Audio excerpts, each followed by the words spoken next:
তুরস্কের ভয়ে বড় শক্তিদের সাথে জোট করছে ইসরায়েল। হুতিদের বিধ্বংসী ক্ষেপণাস্ত্র হামলা, প্রাণ ভয়ে পালাচ্ছে ইসরায়েলিরা। ভয়ঙ্করভাবে ফিরছে আইএস, দুধকলা দিয়ে সাপ পোষার মতোই বিপজ্জনক অবস্থায় যুক্তরাষ্ট্র।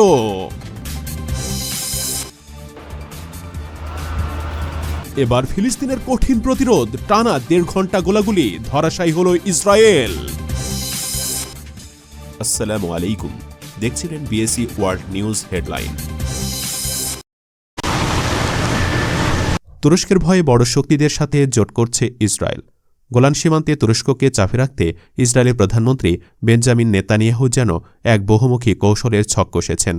গত ১৪ ডিসেম্বর আকস্মিকভাবে গোলান সফর করে সেনা ও সামরিক শক্তি বাড়ানোর নির্দেশ দিয়েছেন তিনি। সীমান্তে এখন টহল দিচ্ছে F-16, F-35 যুদ্ধবিমান, অ্যাপাচি হেলিকপ্টার এবং হেরন ড্রোনের মতো অত্যাধুনিক যুদ্ধযান। কিন্তু সিরিয়ার জায়গায় ছাড়তে নারাজ আঙ্কারা। সম্প্রতি হুতিদের হামলায় ৩ ইসরায়েলি সহ ১৬ জন আহত হওয়ার পর প্রায় ২০ দিন পেরিয়ে গেলেও এখনও কার্যকর কোনো পদক্ষেপ নিতে ব্যর্থ হয়েছে তেল আবিব। ফলে ইসরায়েলের সামরিক শক্তি ও নেতৃস্থানীয় অবস্থান নিয়ে প্রশ্ন উঠতে শুরু করেছে, যা দেশটির ভেতর বাহিরে সমালোচনার মুখে ফেলেছে নেতানিয়াহু প্রশাসন। তবে সরাসরি তুরস্কের সঙ্গে যুদ্ধে জড়াতে এখনই আগ্রহী নয় ইসরায়েল। এই প্রেক্ষাপটে ইসরায়েলি বিমান বাহিনী এক ভিডিও বার্তায় জানিয়েছে তারা দেশ রক্ষায় সর্বোচ্চ আত্মত্যাগে প্রস্তুত।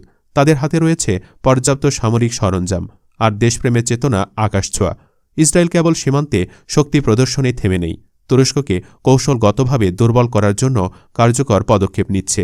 গোলান সীমান্তে প্রতিরক্ষা অবস্থান জোরদার করার পাশাপাশি তুরস্কের ন্যাটোর সদস্যপদ দুর্বল করা বা এমনকি ন্যাটো থেকে সরিয়ে দেওয়ার চেষ্টা শুরু করেছে তেল আবিব।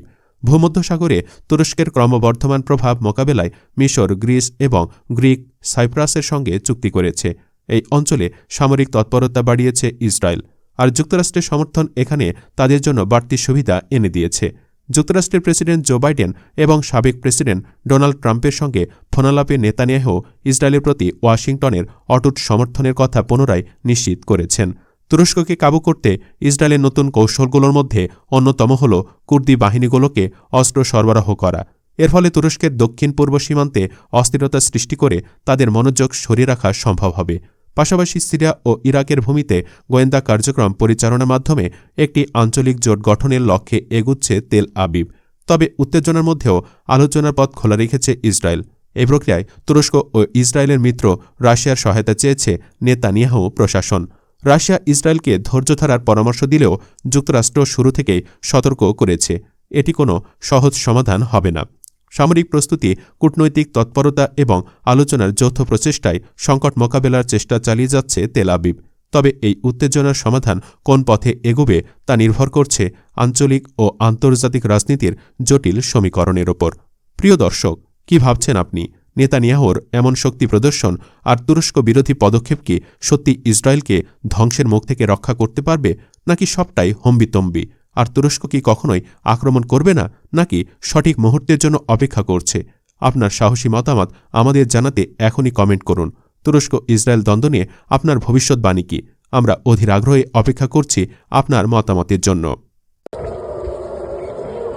হুতিদের বিধ্বংসী ক্ষেপণাস্ত্র হামলা, প্রাণ ভয় পালাচ্ছে ইসরায়েলিরা। এমন বিভৎসতা আগে দেখেনি ইসরায়েল। কোন পাপের শাস্তি?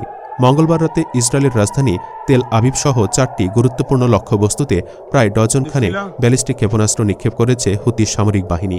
এ হামলায় প্রথমবারের মতো ব্যবহৃত হয়েছে উন্নত হাইপারসনিক মিসাইল জুলফিকার। আন্তর্জাতিক বিভিন্ন গণমাধ্যম জানিয়েছে হুতিদের নিক্ষিপ্ত মিসাইলগুলো জর্ডান, পশ্চিম তীর এবং জেরুজালেম অতিক্রম করে ইসরায়েলি ভূখণ্ডে পৌঁছায়। বেশ কয়েকটি ক্ষেপণাস্ত্র তেল আবিব ও আশপাশের এলাকায় বিস্ফোরিত হয়েছে। ইসরায়েলের সাম্প্রতিক বিমান হামলার ও গাজার লাগাতার সিরিজ হামলার প্রতিক্রিয়ায় হুতির সামরিক বাহিনী এই হামলা চালায়। ইসরায়েলি বিমান হামলাগুলো ইয়েমেনের হোদে ইদা সমুদ্রবন্দর এবং রাস ইশা এলাকায় পরিচালিত হয়েছিল, যেখানে ইসরায়েল হুতিদের বিভিন্ন স্থাপনা লক্ষ্য করে আক্রমণ চালায়। এরই প্রতিশোধ নিতে হুতিরা ইসরায়েলের বিভিন্ন গুরুত্বপূর্ণ স্থানে মিসাইল নিক্ষেপ করে। হুতির সামরিক মুখপাত্র বলেছেন, ইসরায়েলের আগ্রাসনের জবাব আমরা দিয়েছি এবং প্রয়োজনে আরও জবাব দিতে প্রস্তুত আছি। হুতিদের এই হামলাকে চরম ভুল হিসাবে অভিহিত করেছেন ইসরায়েলি প্রধানমন্ত্রী বেনিয়ামিন নেতানিয়াহু। তিনি বলেছেন, ইসরায়েলে হামলা চালিয়ে হুতিরা বড় ভুল করেছে। তাদের এর জন্য চড়া মাশুল গুনতে হবে। যারা আমাদের ওপর আঘাত হানে তারা সবসময়ই পাল্টা জবাব পায়। আত্মরক্ষা এবং শত্রুকে উপযুক্ত জবাব দিতে আমাদের যে শক্তি ও দৃঢ়তা আছে তা তারা এখনও উপলব্ধি করতে পারেনি। হুতিদের ব্যালিস্টিক ক্ষেপণাস্ত্র হামলার পর ইসরায়েল জুড়ে সর্বোচ্চ সতর্কতা জারি করা হয়েছে। তেল আবিবের আকাশসীমা সাময়িকভাবে বন্ধ ঘোষণা করা হয়েছে এবং ইসরায়েল থেকে সব ফ্লাইট স্থগিত রাখা হয়েছে। এছাড়া দেশজুড়ে সামরিক নিরাপত্তা জোরদার করা হয়েছে। বাড়ানো হয়েছে আকাশ প্রতিরক্ষা ব্যবস্থার পরিসর ও ইউনিট। গত সপ্তাহেও হুতিরা ইসরায়েলি ভূখণ্ডে ব্যাপক হামলা চালিয়েছিল। তারা প্রায় 10টির মতো ব্যালিস্টিক মিসাইল ও প্রথমবারের মতো অত্যাধুনিক হাইপারসনিক মিসাইল ব্যবহার করে ইসরায়েলি বিভিন্ন স্থাপনা লক্ষ্যবস্তুতে আঘাত হানে। হুতিদের এ ঝটিকা হামলা মধ্যপ্রাচ্যে উত্তেজনার পারদ আরও বাড়িয়ে দিয়েছে। বিশেষজ্ঞরা বলছেন এই সংঘাত পুরো অঞ্চলে নতুন করে স্থিতিশীলতার হুমকি তৈরি করছে।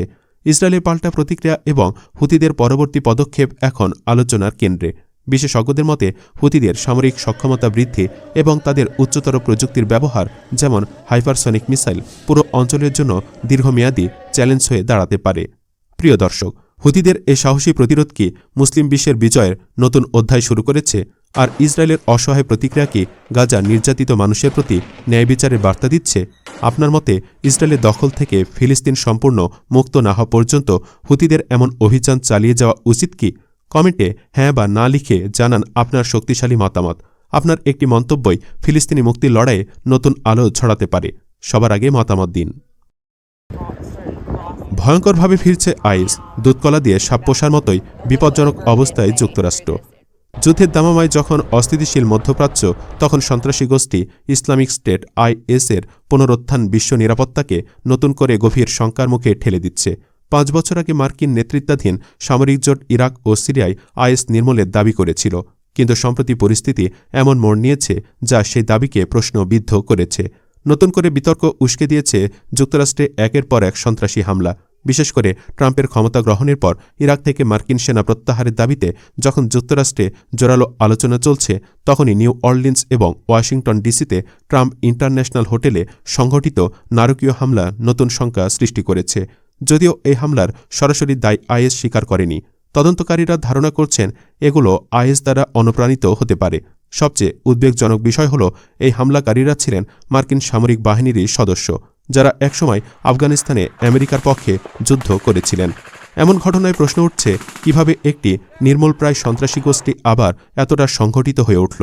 কয়েক বছর ধরে সিরিয়া ও আফগানিস্তানের সংঘাতপূর্ণ অঞ্চলে শক্তি সঞ্চয় করে আসছে আইএস।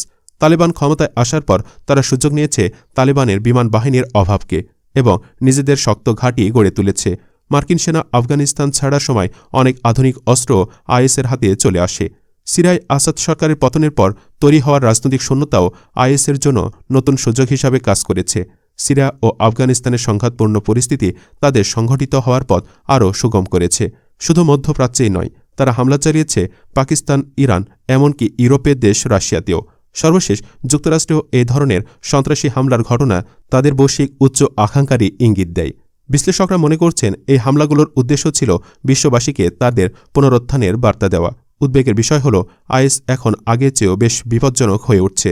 তাদের প্রভাব আর আফগানিস্তান কিংবা মধ্যপ্রাচ্যের সীমানার মধ্যেই সীমাবদ্ধ নেই, বরং তারা এখন বিশ্বের বিভিন্ন অঞ্চলে নিজেদের উপস্থিতি জানান দিচ্ছে। ইরানের পক্ষ থেকে অভিযোগ উঠেছে আইএসকে জন্ম দিয়েছে যুক্তরাষ্ট্র নিজেই, মধ্যপ্রাচ্যে ইরানের ওপর চাপ বাড়ানোর জন্য। কিন্তু আজ সেই গোষ্ঠী যুক্তরাষ্ট্রের জন্যই বিস্ফোরা হয়ে দাঁড়িয়েছে। ইরানের ভাষায় এটি দুধকলা দিয়ে সাপ পোষার মতোই বিপজ্জনক অবস্থা নিয়ে গেছে যুক্তরাষ্ট্রকে।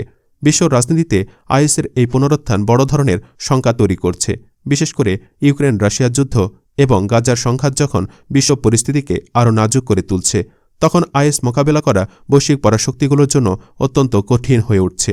বিশ্লেষকরা মনে করছেন সামনের 6 মাসে আইএস আরও সহিংস হয়ে উঠতে পারে এবং যুক্তরাষ্ট্রসহ বিশ্বের বিভিন্ন প্রান্তে তাদের নতুন হামলার ঝুঁকি রয়েছে। প্রিয় দর্শক, আপনার কি মনে হয় মুসলিমদের হেয় করার জন্য আমেরিকার তৈরি করা সেই নীল নকশায় কি আজ তাদের নিজেদের দুর্দশার কারণ হয়ে দাঁড়িয়েছে? আপনার মূল্যবান মতামত জানাতে এখনই কমেন্ট করুন।